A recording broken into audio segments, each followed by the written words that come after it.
pursuing research in the development of anti-retroviral drugs or HIV. I recently matriculated with a PhD in neuroscience from the University of Texas at Dallas. I grew up in an extended family household where we slept on floors, we shared beds with multiple family members, and we wore what we could afford.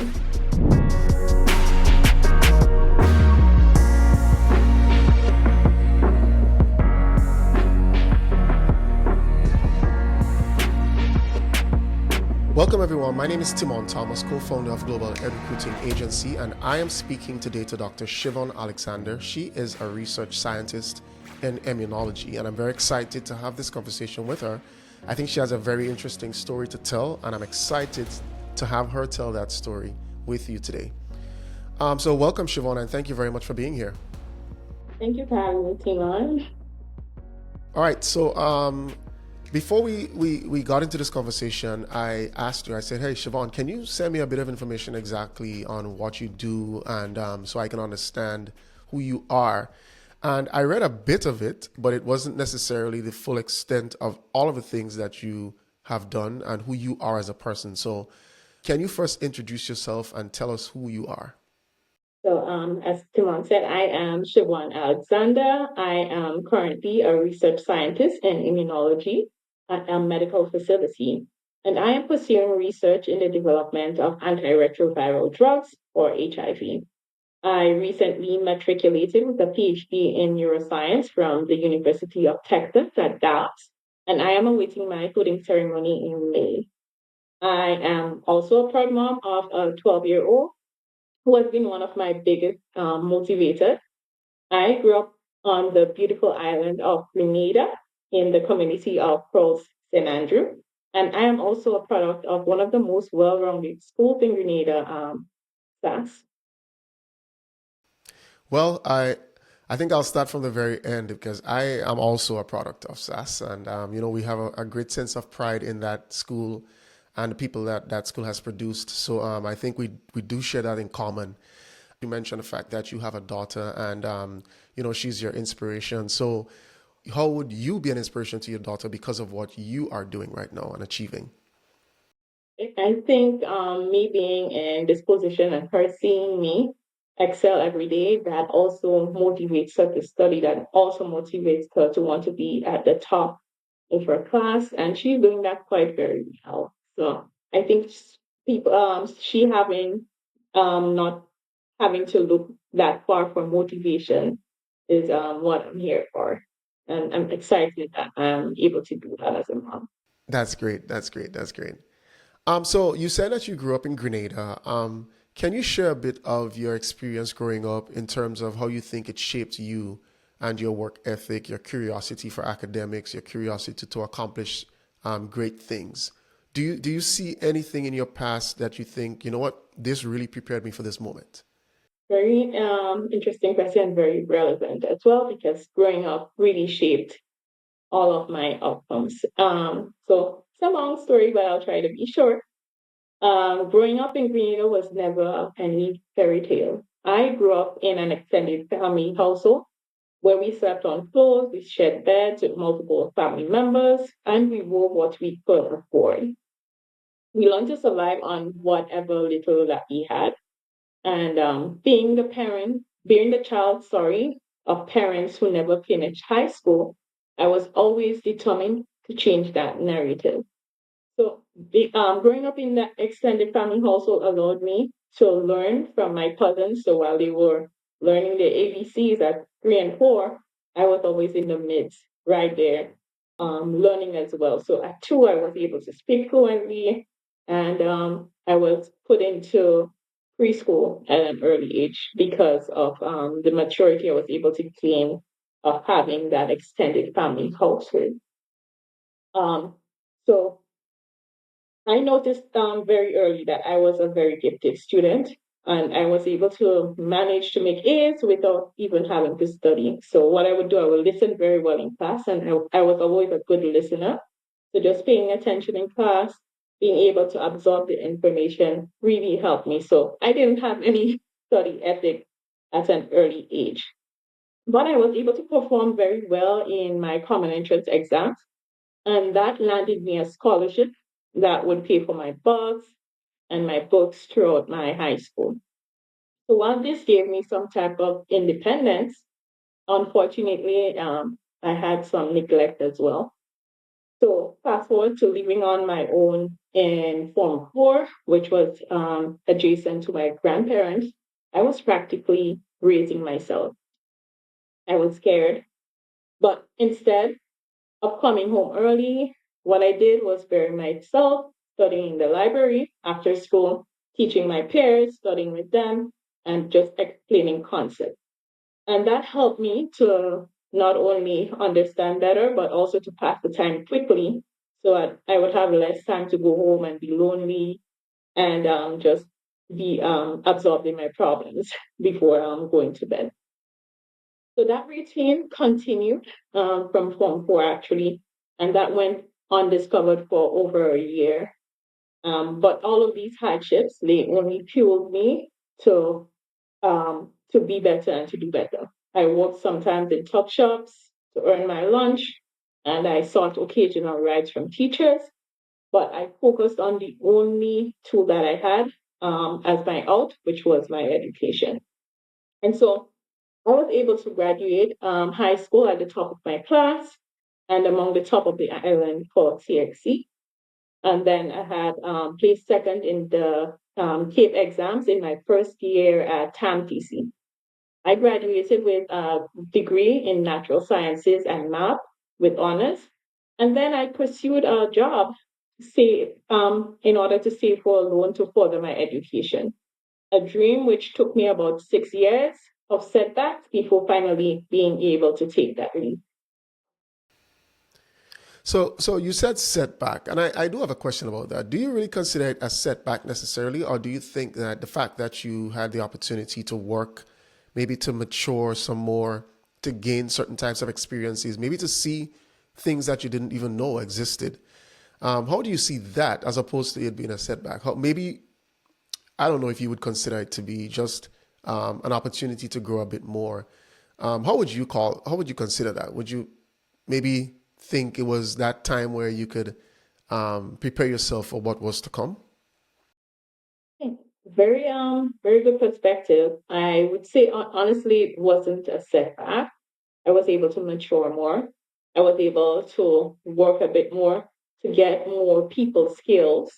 And I would say that helped me understand and launch myself into a better path. So that instead of calling it a setback, it was more of something to reroute me into pursuing where I am today. Because I think if I had gone down the path that I had initially wanted to do, I would have probably stopped at a bachelor's degree. But being able to work and being in the system and seeing, being able to realize that hey, this alone is not working. I need to do a bit more to get a bit more out of this life. So that setback was not actually a setback, but really a redirection and giving me more time to mature, giving me more time to place myself in a position to be launched further. Yeah, and I really like that you said that because a lot of times, a lot of young people that I speak to, they're reaching out to me. Hey, I really want to go out to study, but I don't have the money right now, or I can't afford it. And I try to tell them sometimes it doesn't necessarily mean that your dreams will not be achieved if you don't come out here right now to study, but possibly getting a job, figuring out things, becoming a little more mature, as you said, maybe finding yourself a bit more and realizing that, okay, well, initially I thought maybe that is what I wanted to do with my life, but now I'm seeing something else that I think would be a good opportunity for me. So, I just really want to emphasize that sometimes having a little delay doesn't mean that, you wouldn't be able to achieve those dreams. So be patient, do what you need to do, and you'll be able to get out here and do what you want to do eventually. That is so true. Yeah. And sometimes, I wish I had started even earlier, like taken the lift even earlier. But I always said, okay, I don't have enough yet. I don't have enough yet. I don't have enough yet. And finally, I got to a more mature place. And I'm like, you know what? If I'm doing this, let's do this. If I wait it's either I go 5 years now or take the 5 years later. But I'm not getting any younger. Yeah. Mhm. So you talked about the fact that you worked back home in Grenada, and then you decided, okay, I'm going to start my higher educational journey, my higher education journey. So, can you describe to me the process of that journey? How you navigated the higher education journey? There's a lot of challenges when it comes to finding a school that works for international students, being able to afford paying for all of that. So, how did you navigate that? So for my education journey, that was very challenging. In terms of picking a school, I was able to be at the beach one Saturday and saw that Dr. Gleam and um, one of the other recruiters were holding a session, information session on Brannan's Beach. And so I joined in the session because I was curious and I was also looking for schools for my education. And they were able to inform me of a 60% scholarship based on my GPA. And kind of discuss how I was able, my ability to afford coming to school and all the scholarships that might be available if I do take the leap. So I decided to pursue avenues of getting a loan, a student loan from the bank, um, with possibly a down payment of what I had saved. And so in coming here, and getting accepted, being offered that 60% scholarship, I was excited. And I was while my loan was still processing, I was told by my loan officer, you can go ahead, your loan should be processed by the time you get there. So I came to the US with only $1,000 in hand. I'll never forget that. I had 1,000 US in hand, and that was enough to help me to get set up for housing and to help cover small food expenses for like the first 3 months. However, I met a huge challenge in that there was a small issue with some of the documents for the land title that was being used as security. And so there was a further delay, and we had to get another plot of land in the meantime to fund my education. So I went there. My tuition was not paid as yet. It came almost to the deadline, which was in October, and I still didn't have the finances as yet. But instead of focusing on that, what I focused on getting good grades. In the meantime, I did not let that that hinder me, but instead fuel me to bury myself in these books to help me get some aid, because I knew that if I do that, then I can get scholarship to cover about another half of my tuition every semester from another department. So while I was there, I initially came to study mathematics, and while waiting for that tuition, that loan for the tuition to come through, I spoke to the international advisors and also people from the chemistry department, people from the math department, and I made a decision there and then to change my major from math to chemistry. One, because of some of the opportunities that were available, of my tuition getting paid, and two, I would still be able to pursue things along the path that I like. So mainly, my major should have been math, my minor should have been chemistry. I switched it to having a major in chemistry, minors in math and biology, and so that would set me up for tuition assistance moving forward. So fast forward, my loan was able to come through by the end of the semester. and I got my first disbursement. And so that first disbursement, as well as me having good grades at the end of the first semester, allowed me now to get a $2,000 scholarship from the chemistry department.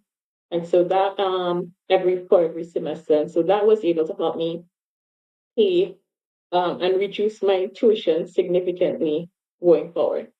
So whatever the new loan that was dispersed also was not able to cover for my full number of years that I would need to spend there. And so my plan was to spend 3 years. However, the tuition was only able to cover 1.5 years.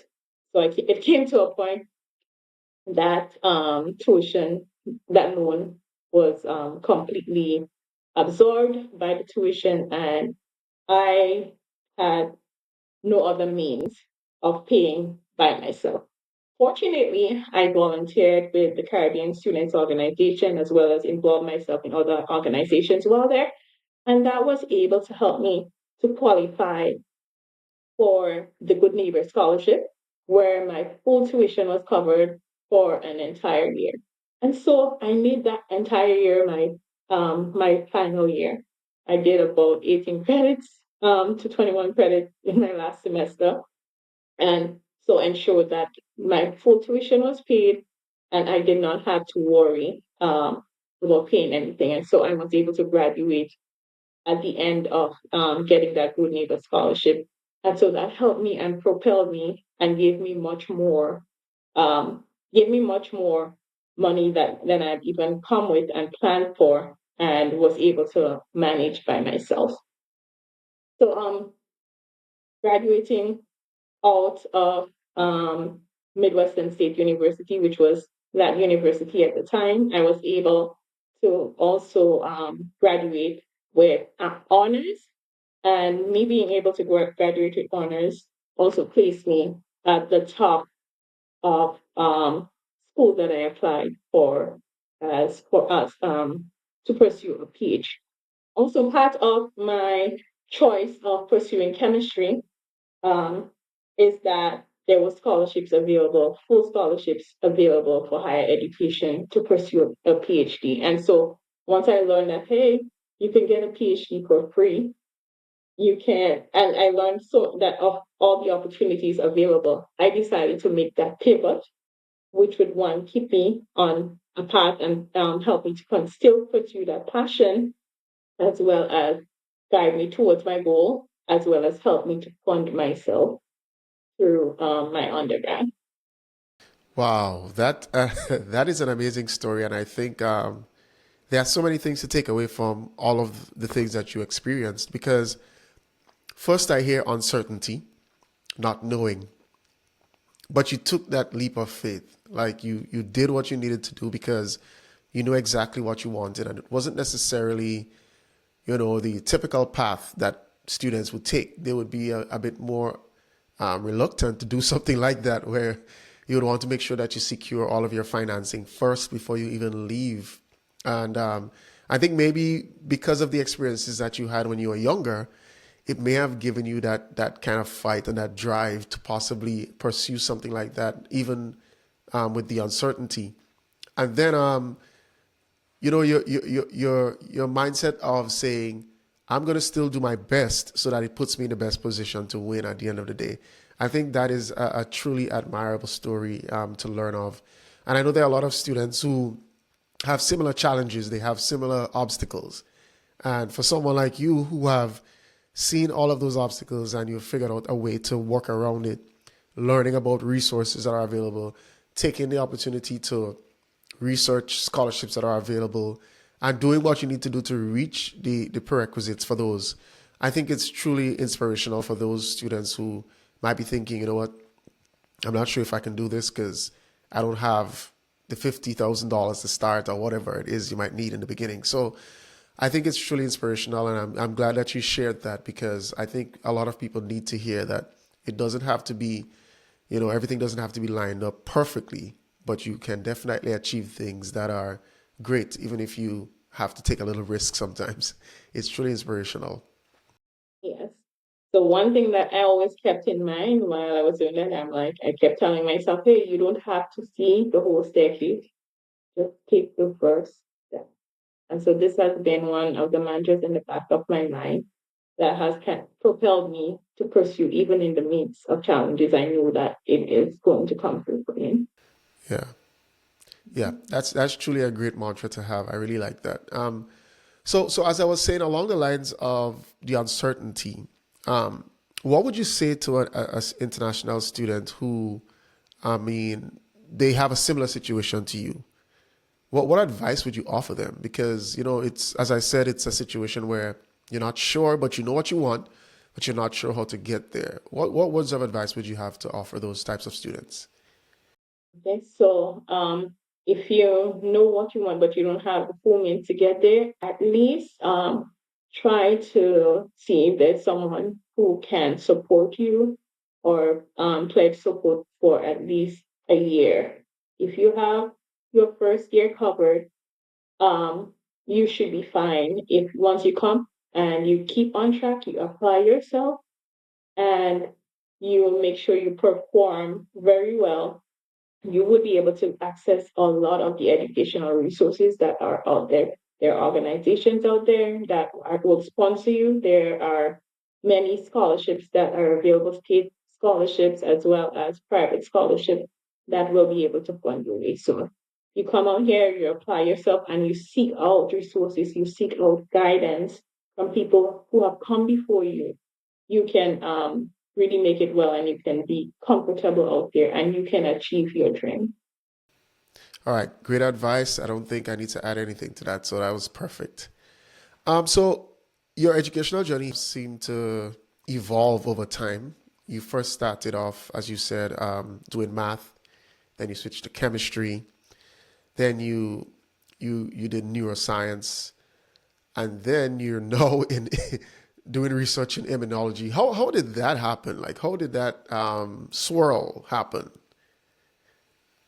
So one of the things I did not know about higher education is that when you get in, so I started off as a PhD in chemistry, and part of starting off, you have to choose a lab, you have to choose a mentor, and you have to choose your best fit by rotating in a lab throughout your first semester. And so um, I always wanted to do research that would contribute to impacting the medical field to helping improve health outcomes. So I started pursuing anti-cancer research. So my main goal was to do um, anti-cancer drug development. And so I found a lab that was pursuing just that. And so we were making anti-cancer motifs for drug development. However, after a 2 year pursuit. So taking all my classes were done in the first year, and you have qualifying exams that you have to take. So I did qualifying exam one, two, three, did my defense, and finally I was a PhD candidate in chemistry. However, after doing all that research, all that work, all those exams, all these qualifications to get there, my PI decided that we wanted to move to a different field. And so there were six of us in the lab, and we now all had to start over. We had to find a new lab. Some of them went to other states, some completely dropped out of the PhD program. But one of the things that kept me there is that, okay, I was doing this anti cancer drug development. My second step was to collaborate with the neuroscience lab that would do the testing of these anti cancer drugs. And so I spoke to some of the professors and I took a deep dive into neuroscience. So, me having absolutely no background in neuroscience, no practice, no training whatsoever on the techniques, I decided that, hey, I'm going to immerse myself in this and I'm going to learn. I'm going to do all the reading I need. I'm going to do all the catching up. And I am going to keep myself on time to graduate because I Yes, I have to start over, but I'm not starting over from scratch. So I did have to take over all those classes. I did have to take all the neuroscience classes again, go through qualifying exams, write papers, do defenses again. And what I did, again, just immerse myself in everything totally and commit myself again to learning, commit myself to being the best at producing quality work, to learning all the techniques. And one of the things of being launched into that neuroscience lab, it was a pretty young lab, and there was no one to really teach me. So I had to read, I had to learn all the techniques. I really immersed myself and I really drove myself to understanding and to becoming some of the master of some of the techniques, as well as being able to teach others and to mentor other young people in the lab and drive my project for discovery. So that was very unconventional. That is not exactly what I set out for. However, it gave me an opportunity to still be able to do work in that contributes to improving medical outcomes. So I was able to discover some of the immune cells involved in pain that cause differences in pain and depression between males and females. So I was able to discover that specific receptor and understand some of the mechanisms behind that. And so that was able now to help me achieve some of the skills that I need to know that applies to immunology. And so I could take all of those skills that I've learned in neuroscience, in chemistry as well, and help now to fuel some of my discoveries and my understanding of immunology.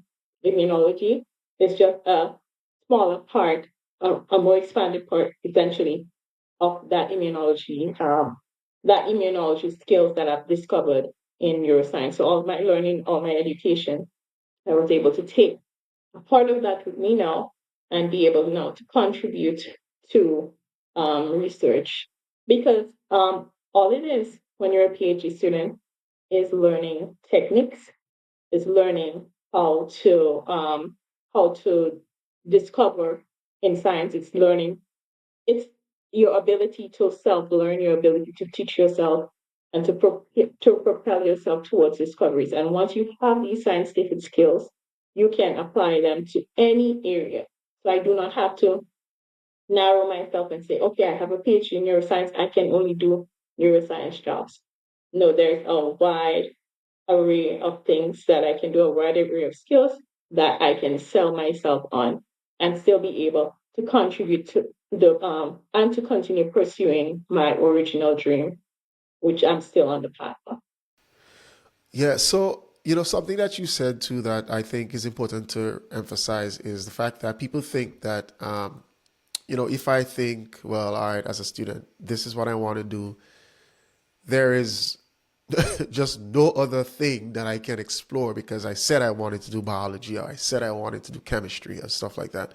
But I think what your story is bringing light to is the fact that there are a lot of areas that are related in science and many areas too that you can easily transfer that knowledge and you can easily learn and relearn certain things. And especially if you have the right attitude, then it can open up a lot of doors for you. So for those students who have limited knowledge of all of the areas of expertise that they can go into, what would you say to them? Like, beyond just, all right, I just want to do pure chemistry, I just want to do pure biology classes.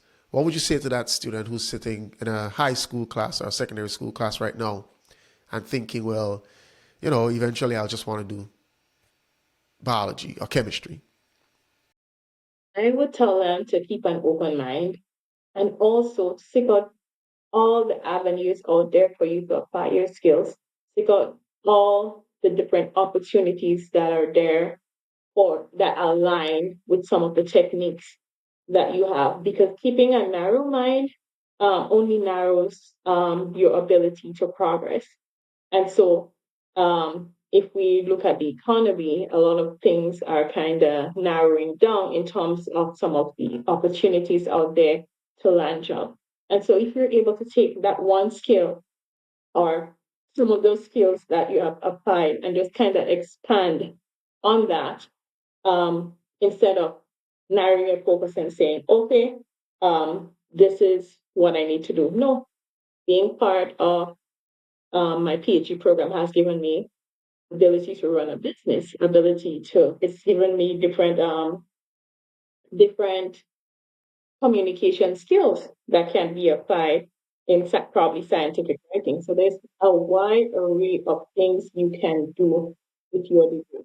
And it is on you to connect with a network of people that have similar backgrounds and would have delved into different avenues and have accomplished well, you should connect with these people and understand and seek out all possibilities out there because nothing is perfectly aligned. Nothing is perfectly aligned that you would always get exactly what you want. So your journey may be a bit different, but at the end of the day, understand your goal and understand what exactly what you ultimately want to achieve, what is your ultimate passion in the end.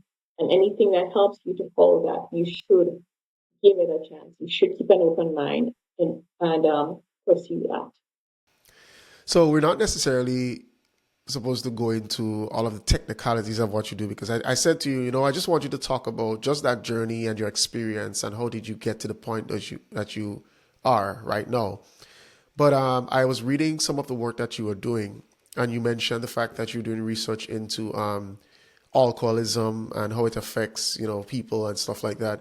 So maybe just a little snippet. I mean, I can't necessarily ask you to give us the full dissertation right now, but I know um, I won't be able to finish. oh, that's what I'm saying, right? But can you just give us like a little insight into the type of work that you're actually doing right now as it relates to, alcoholism and how it affects the human mind and stuff? Okay. So I am going to, so it's not currently the work I'm doing, but this is what I've pursued for my PhD. And so pursuing alcohol research, that alcohol and alcoholism, it is a problem in Grenada because Grenada ranks number 21 in the world for alcohol consumption. And so what I studied is that how just having alcohol as part of your lifestyle, as part of a diet, when you're thinking, okay, I'm not a drinker, I just drink socially, how can that alter the immune system?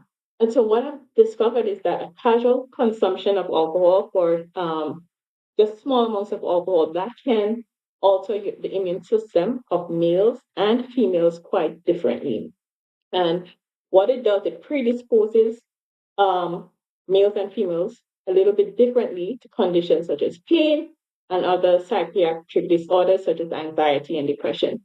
So, working with preclinical models, I discovered that there are particular cell types and particular receptors on immune cells in our central nervous system that have slight differences in some of their downstream signaling. And so that in essence predisposes females, so alcohol signaling on that specific receptor, it's called toll-like receptor 4, contributes or predisposes females to pain at earlier onset than males, pain and depression for females. However, what we noticed is that although the males were not experiencing pain, they develop anxiety-like symptoms, and so that work is quite novel, and that can reach very far in terms of looking to target that differently to treat pain in males and females and other psychiatric disorders. And so there's drugs that can be developed to target these receptors. And so my research has laid the groundwork for that and help to contribute to understanding of what just small amounts of alcohol can do to you. All right, all right. I think people listening to this would be like, "Wow, I would really love to hear more about that research and the work that she did when she was, pursuing her PhD." So I think a lot of what you said very interesting, and I think there's a lot of lessons to learn from your story, and I'm really inspired by a lot of the things that you told us about as it relates to your own experience. Something I should have asked earlier maybe is what is the prerequisite for? I know obviously you did chemistry and stuff like that, but for someone maybe thinking of going straight into neuroscience, is there a particular path that they should take? Is there a, like a general prerequisite for getting into that specific area? Is it only something that you pursue at a master's and PhD level, or how exactly do you get into the field of neuroscience if that was your intent, your initial goal in the beginning? Okay. So, getting into neuroscience, you really don't need to have a neuroscience background. What is prerequisite is that at least you have a biology background. And if you don't have a biology background, they want to see people who come in with research experience from a related field. So if you do any undergraduate research um, in a lab, you're able to understand certain techniques that applies to a neuroscience lab. That would make you a very fitting candidate for a neuroscience degree. So we have had people with backgrounds from pharmacology, from pre-med, from chemistry. It's just that one of the prerequisites for just a PhD in general is what have some sort of background experience working with a lot of volunteering in your undergraduate research, and that helps to put you um, at the top of the list when getting accepted. So, do you always need to have those type of experiences in science, or is it accurate that if you did research in like psychology and stuff like that, you will be eligible for something like neuroscience as a prerequisite? Yes, I currently the lab that I just left, we had someone who was a psychology major has no wet lab experience as well, but just being able to at least have a high enough GPA and being able to excel in your field and your willingness to learn. Once you're able to communicate that, I think just being able to articulate yourself well and communicate your work that you've done, you should be that's an easy field to delve into because psychology and neuroscience are intricately related. And so there's no neuroscience without psychology, and there's no psychology without some of the neuroscience in that work that comes with it. So doing a degree in psychology um, easily puts you on a path to get accepted. Yeah. Okay. Yeah, because I did have an earlier conversation with another guest who mentioned the fact that for students who might be thinking of doing psychology, sometimes it's not necessarily one of those areas that has the most opportunities for for jobs and stuff like that. So it would be good to consider neuroscience as a field that you can go into because you have the interest in understanding how the brain works and how things work in that area. So I just felt like I should mention that because I know a lot of students might be thinking I want to do psychology, but as you said, some of these opportunities for jobs may be limited. So there are other areas you can go into if you have that initial interest that may even work and would serve you very well. Now, as we wrap up this conversation, one of the things I wanted to ask was about your next steps. What do you see for yourself? What's your next set of goals that you want to achieve? Okay, so my next set of goals is to at least get some type of publication out there on some of the discoveries that we make in targeting some of the specific markers in the DNA for making anti-retroviral drugs. So that's my next goal, to at least have that published. And just future-wise, looking to contribute these skills to the pharmaceutical industry.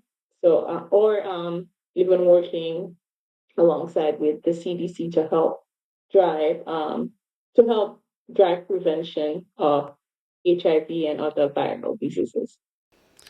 All right, that sounds very aspirational, and I definitely think your research will benefit people in the long run for sure. And I know that this conversation could have gone a lot of different ways because you have so much different experiences and different expertise and so. But I think what is important here is that we introduce the idea to students that You don't necessarily have to end where you started. You don't necessarily have to do one single area of study as the thing that you do with your life. There are other areas to explore. There are other things to do. So this is just an introductory conversation into the idea of exploring different opportunities, regardless of where you started from. Once you have the right mindset, maybe you had certain experiences that toughened you up a bit or made you more resilient. So for those of you who might be listening who are potential students and you're thinking of getting into university in the US, these are all paths you can take. There's no one path that works for everyone. So we just wanted to let you know that there are opportunities out there. Explore, be open to doing it. Reach out to us at Global Ed and we can help you to figure out, which schools might be helpful for you and stuff like that. But we just wanted to introduce you to that. And the idea of, once you get that first degree, it opens you up to so many other opportunities because I'm sure you got funding for your master's and PhD programs and stuff like that. So the initial worry that you had in the beginning of not having enough wasn't really a problem at the end because you got schools that were so wanting you to come to their programs to enhance what they do. So those are all opportunities that you can get, but you have to get your feet in the door. Any last words of advice? Yeah. Last words of advice. Do well when you come to do your undergraduate degree. That is your most important foundation. Do well, immerse yourself, and be the very best you can, because that's the foundation for you getting a full ride as well as a stipend. They will pay you to do a PhD, they will pay you out here to pursue higher education. So get your feet wet, do well when you come in, and don't let anything hinder you. Don't let not having the full finances, not seeing how you would complete everything out here. Just be able, just come out here, get started, pour yourself and immerse yourself in everything that you do, and set yourself up for success. All right, so we just spoke to Dr. Shevon Alexander. She is a research scientist in immunology, and we thank you very much for joining this conversation. We hope that your words would be inspirational. It would inspire someone out there to make that next step, and that eventually they would achieve the goals that they have, just as you saw yourself doing when you were younger. So once again, thank you very much for having this conversation with me. If you are in need of more information as to which schools you can explore that specifically caters to international students, reach out to Global Ed Recruiting Agency at globaledrecruitingagency@gmail.com or find us on social media, send us a message, and we'll be gladly willing to help you with doing that and hopefully helping you to pursue your dreams. So thanks again for tuning in and see you next time.